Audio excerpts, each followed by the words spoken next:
mencionar antes de empezar, no sé si hayan escuchado esta frase antes, pero no es una frase bastante famosa y la dijo Einstein. De hecho, las dos cosas que voy a mencionar inicialmente son ideas de Einstein. La primera es que Einstein dijo, no sé con qué guerra vamos a luchar no sé con qué armas vamos a luchar la tercera guerra mundial, pero definitivamente la cuarta guerra mundial la vamos a luchar con palos y piedras, porque no va a sobrar nada. ¿Okay? De hecho, esto es lo que se dice del poder bélico nuclear. El poder bélico nuclear existe para no usarse. Las armas nucleares existen simplemente como una arma de presión, ¿no? O sea, como de negociación, como un arma estratégica, como algo táctico que nadie realmente quiere usar. Si no han visto, hay algunas documentales y algunas películas sumamente asustadoras, sobre todo las de los 80s, que hablan de las repercusiones que tendrían un verdadero holocausto nuclear. O sea, todo el invierno que viene después, la hambruna, las mutaciones genéticas, el dolor, el sufrimiento. Piensan así. De hecho, ayer estaba viendo la película de Akira y Japón sigue profundamente traumado de lo que fue el holocausto nuclear y el daño no solo material sino psíquico y cultural que provoca el impacto de una bomba atómica. Entonces realmente nadie quiere esa repercusión, nadie quiere llegar hasta ahí. Realmente si la tercera guerra nuclear se pelea con bombas nucleares, si la tercera guerra se pelea o se hace una guerra nuclear, la cuarta guerra la vamos a luchar con palos y piedras, porque prácticamente vamos a tener que volver a empezar la civilización desde cero. Dicho esto, que es el primer comentario, que es lo que quiero que todos mantengan en mente, esta idea de que nadie quiere realmente una tercera guerra mundial. El segundo comentario es un intercambio de cartas que se hizo entre Einstein y Freud alrededor de los años 40, donde Einstein, sumamente preocupado por el tema bélico, le preguntaba a Freud, oye, ¿existe alguna manera de extinguir este espíritu humano violento, esta dominación que existe de unos pocos líderes que entran en conflictos armados en nombre del pueblo? Y recuerden esta palabra pueblo entre comillas. A lo que Freud contestó, y fue un intercambio de cartas muy bonitos, muy largo, pero el resumen de un poco lo que les quiero comentar es que Freud básicamente le comentó a Einstein de no, realmente el proceso de dominados y dominadores es un proceso que se ha percibido en toda la historia. Hay algo en la naturaleza humana, y úsase con mucho cuidado esta idea de naturaleza humana, pero hay algo en la estructura psíquica del ser humano que nos lleva a tener este tipo de vínculos entre dominadores y dominados. Dialéctica del esclavo y el maestro de Hegel, que saben que se las he comentado muchísimas veces como uno de los conceptos filosóficos más importantes creados en la historia, que les recomiendo mucho vayan a investigar, si no tengo videos sobre el tema. Y no solo eso, sino que hay muy poco que se puede hacer para extinguir las pulsiones violentas de los humanos.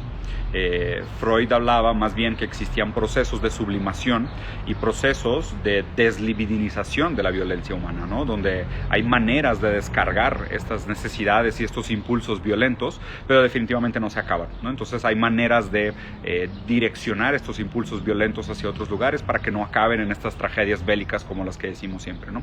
Entonces, ahora sí, hablando un poquito más sobre el tema del conflicto entre Rusia y Ucrania, ¿no? Digo, ¿qué cambió? Vayan a ver el video resumen para que entiendan un poquito por qué este territorio es tan conflictivo, por qué históricamente el territorio de Rusia es un territorio fundamental para la geopolítica a nivel internacional. Es un territorio muy deseado, muy céntrico, muy conectado, con muchísimos recursos, con muchísimo valor.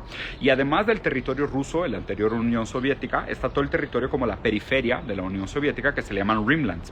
Y Rimlands, donde está Ucrania y muchos otros países, pues prácticamente siempre han tenido conflictos, han tenido muchas disputas, muchos poderes han tratado de dominar esas regiones porque son regiones que tienen un valor estratégico, geopolítico demasiado alto, ¿okay? Entonces no se puede, lo primero que les voy a recomendar es que no traten de ver este conflicto como un conflicto actual.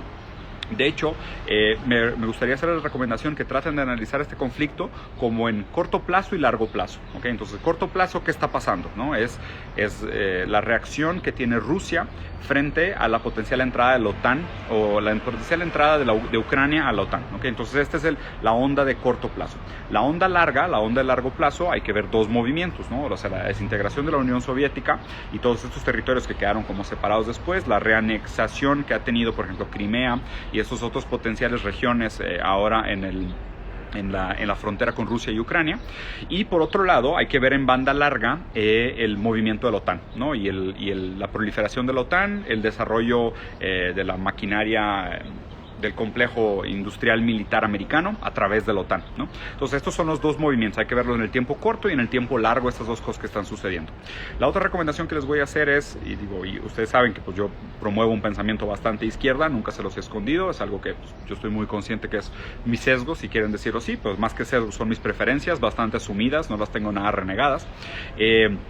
como una persona izquierda, pues hay que ser antiguerra, ¿no? O sea, la verdad es que el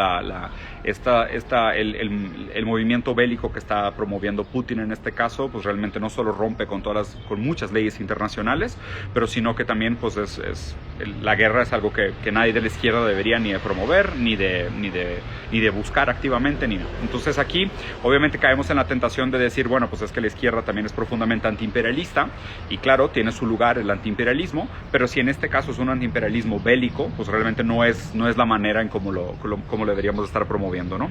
Además que Putin para nada representa ningún valor de la izquierda en este momento. Putin más está comportándose como un conservador, nacionalista, imperialista, que realmente como cualquier cosa que pudiera tener algún vestigio de la ideología de la ex Unión Soviética. Dicho esto, un poquito del análisis que quisiera presentarles hoy es lo que ha cambiado. Es de la última vez que platicamos con Santiago Armesilla sobre el conflicto entre Ucrania y Rusia, lo que cambió es que primero Putin reconoció las dos regiones separatistas como estados independientes. Okay. Aquí, la verdad es que hasta ahí no había realmente ningún gran problema, o sea, eran todavía problemas políticos, diplomáticos, pero no se veían como problemas bélicos, ¿no? Entonces lo que hay que entender aquí es Estados Unidos se acerca para anexar Ucrania a la OTAN, que la verdad es que hablando de la OTAN, pues ya no tiene ningún motivo de existir. Acuérdense que la OTAN fue creada como un ejército para frenar el avance del socialismo hacia el occidente, lo cual pues ya no es un peligro porque la Unión Soviética dejó de existir hace muchas décadas, entonces ya no es un peligro real. La OTAN no tiene ninguna razón de ser. Pero pues invariablemente pues Estados Unidos usa la OTAN como este ejército que expande sus intereses en Euroasia inclusive, ¿no? Por decirlo así. Entonces el hecho de que Estados Unidos quisiera anexar Ucrania a la OTAN pues le provoca muchísimo malestar y sentimientos de falta de pérdida de seguridad nacional a Rusia, y Rusia dice no, a mi casa no te vas a meter. Y no es la primera vez que pasa esto ha pasado muchas veces. Les voy a dar un par de ejemplos adicionales. Cuando Estados Unidos puso misiles apuntando hacia Rusia en Turquía fue durante la Guerra Fría, y en ese momento Rusia lo que hizo fue poner misiles en Cuba apuntando a Estados Unidos, como diciendo, si tú vas a poner misiles aquí para apuntarme porque te da miedo mi expansión, pues yo te voy a poner misiles en tu casa también apuntándote a ti, y ahí fue cuando fue la época de la Guerra Fría. Pero hay otro movimiento, ¿no? Está el movimiento de Georgia, del país de Georgia. En algún momento también trataron de anexar a la OTAN a Georgia, y Putin lo que hizo, y vean lo interesante porque es justo lo que está sucediendo ahorita, Putin en su momento lo que hizo para no permitir que Georgia fuera anexada a la OTAN es que reconoció dos regiones soberanas de Georgia para que pudieran votar en contra de anexar a Georgia a la OTAN. Okay. Entonces prácticamente lo que había pronunciado Putin hasta hace unos días, que era, oye, yo reconozco estas dos regiones como soberanas, como independientes, como naciones que tienen derecho al voto, pues era de alguna manera una forma de hacer que, bueno, pues que si esas dos regiones les dan un cierto nivel de independencia, van a tener un voto democrático y así van a poder impedir que Ucrania sea anexada a la OTAN. Okay. Hasta ahí, pues diplomáticamente dudoso, muy manipulado y lo que tú quieras, y cuestionable si se puede reconocer o no estas dos regiones como países soberanos, pero pues hasta ahí no había ningún riesgo real de intervención militar, ¿ok? Hasta este punto hay dos temas interesantes de derecho internacional que platicando y escuchando un par de conversaciones de algunos diplomatas y especialistas en derecho internacional, una cuestión que me parece importante que pensemos aquí es esto. A ver, hay dos derechos internacionales que de alguna manera se contraponen en este punto. Primero es el derecho a los pueblos a la autodeterminación, y el segundo es el respeto de los territorios de los países soberanos. ¿Okay? Entonces, si los pueblos tienen derecho a la autodeterminación, entonces estas dos regiones de Ucrania tienen derecho a decir, nosotros nos declaramos independientes, tenemos bandera, himno, ejército, y tenemos una cierta soberanía de liberarnos y ejercer nuestro voto democrático sobre lo que se hace en nuestros territorios. ¿Okay? Por otro lado, está también el derecho internacional al respeto a los territorios soberanos. Entonces, pues ellos no tienen derecho a agarrar este terreno que es de Ucrania y de pronto declararlo como un territorio independiente, ¿no? Entonces ahí hay algo que ya desde el derecho internacional hay un problema jurídico grande, ¿no? que se contraponen estas dos libertades, por decirlo así, o estos dos derechos internacionales, ¿okay? Entonces ahí se complica bastante el tema. Para esto, y platicando con Santiago también me comentaba que deberíamos de pasar a estos formatos de heterodeterminación en lugar de autodeterminación.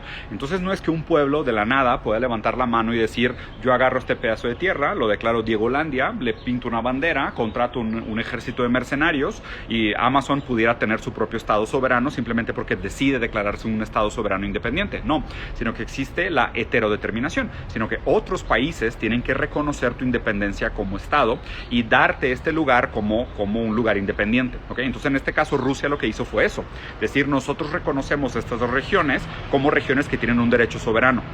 Que de nuevo, hasta ese momento nada más era que un movimiento estratégico político para que ellos pudieran votar en contra de unificarse a la OTAN, y así Rusia iba a frenar la llegada de OTAN a la frontera de Rusia, ¿ok? Entonces, bueno, hasta aquí las cosas parecían que iban por el camino correcto, ¿okay?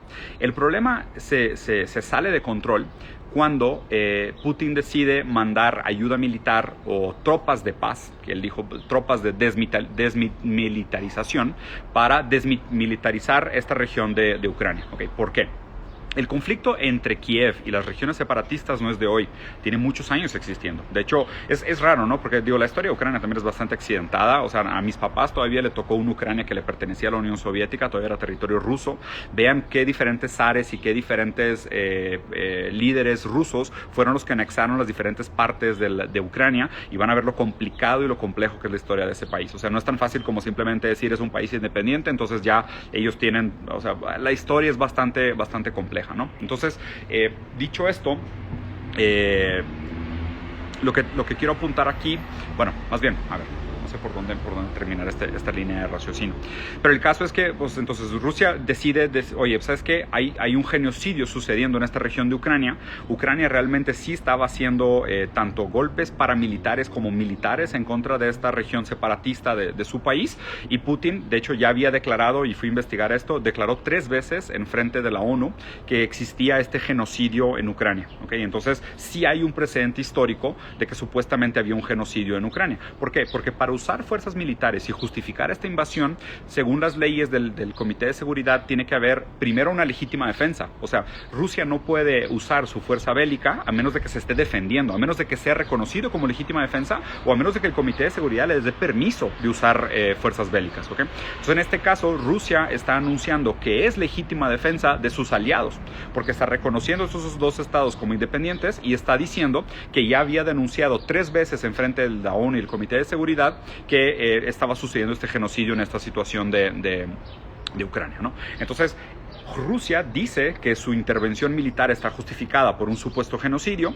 Este genocidio fue declarado 3 veces en frente de diferentes asociaciones y no fue tomado en serio, no fue considerado. Sabemos que sí es un hecho. Está también, pues, el tema del Tratado de Minsk, que supuestamente Ucrania nunca respetó. En fin, la historia es bastante compleja, ¿no? Entonces, lo único que les quiero decir como con este resumen es: creo que de este lado del mundo nosotros estamos bastante bombardeados del tipo de noticias reductivas que presenta Estados Unidos. Me parece que nuestra responsabilidad es no quedarnos en ese discurso, no quedarnos en esta versión caricaturesca de que Rusia es el malo y Estados Unidos es el bueno. Tampoco estoy justificando lo que está haciendo Rusia, o sea, realmente me parece que ya la intervención militar está completamente fuera de lugar. O sea, me parece que hasta donde Rusia estaba diciendo yo reconozco la soberanía de estas dos regiones, me parecía todavía un movimiento estratégico justificable para frenar el movimiento de la OTAN, que de nuevo, no tiene sentido la existencia de una coalición como la OTAN, no tiene sentido. O sea, la OTAN literal es un ejército inventándose enemigos. No hay enemigos, literal se están inventando enemigos, ¿ok? La OTAN no tiene razón de existir. O sea, una coalición entre diferentes países que fue inventado para frenar la proliferación de la Unión Soviética en la Guerra Fría no tiene razón de ser hoy en día, ¿ok? La proliferación de la OTAN no tiene sentido más que empujar estos intereses del gobierno de Estados Unidos, ¿ok? Entonces, o sea, por ahí hay un gran problema. Pero del otro lado, también la respuesta de Putin está siendo bastante desproporcionada, ¿no? Que digo que aquí obviamente, pues seguramente alguien lo va a defender diciendo, pero pues es que si Rusia no se pone firme al defender sus fronteras y frenar el desarrollo de la OTAN en Ucrania, pues obviamente pues va a haber un problema bélico mucho más grave, y ya que tengan los misiles apuntados a su casa desde Ucrania, pues ya no hay nada que puedan hacer. Y entiendo el punto, pero de nuevo, pues hay un due process internacional. O sea, hay todo un derecho internacional, hay una manera de hacer estas cosas, y a mí y ahí les va mi predicción. No, o sea, yo que soy un simple pues, comentarista con barba de oso, lo único que les quiero decir, mi predicción de aquí es yo que creo que va a pasar. Primero, las sanciones internacionales, ¿no? Entonces, pues Estados Unidos ya empezó con una serie de ya empezó con una serie de sanciones hacia Rusia, las sanciones económicas, frenaron el desarrollo de esta segunda tubería que iba de gas natural de Rusia a Europa.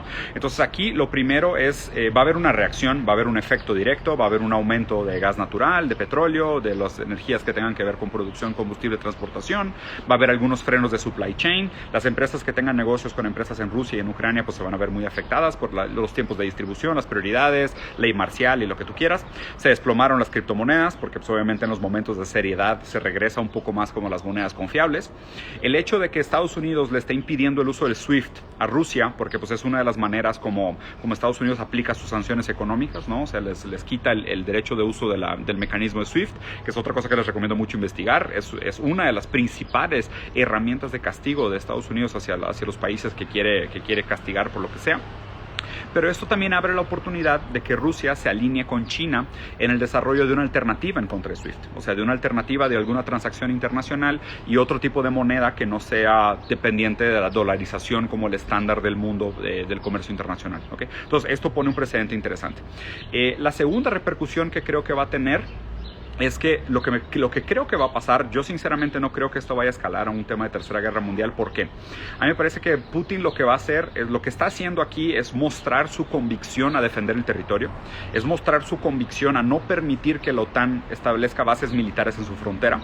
Y lo que va a pasar es que va a decir, me meto, empiezo a hacer todo este tema, ya está todo el mundo súper preocupado y Putin va a decir, ok, perfecto, ya medio que rescatamos ahí las ciudades que estaban más conflictuadas, estoy dispuesto a retirar mis tropas militares con tal de que nos sentemos a platicar de una solución diplomática para esto. Eso es lo que yo creo que va a pasar. O sea, lo que yo creo que va a pasar es que Rusia va a empujar un poquito, mostrar que la cosa se pone fea, todo el mundo tiene que levantar la mano, todo el mundo tiene que decir no queremos guerra, no queremos guerra, no queremos guerra, y aquí Putin va a decir, bueno, ok, entonces sentémonos a negociar. Y en esa sentémonos a negociar va a haber pues una serie de criterios y peticiones. Entre ellas seguramente va a haber oye, ¿para qué chingados existe la OTAN? O sea, ¿para qué existe la OTAN todavía? No tiene sentido la existencia de esa coalición. Segundo, definitivamente no quiero bases americanas en mis fronteras. Acuérdense que la posición que tiene Ucrania es la salida al Mar Negro por parte de Rusia. Entonces es un territorio que para Rusia es fundamental para estar como política, como potencia. Y aquí hay un comentario muy interesante que de hecho se posteó en la página de gran amigo Pensar como Zizek, algo que escribió Zizek para un periódico hoy en la mañana, que decía que pasamos de una guerra fría a una paz caliente. ¿Okay? Y es un análisis súper interesante que critica mucho también como este sentimiento de Rusia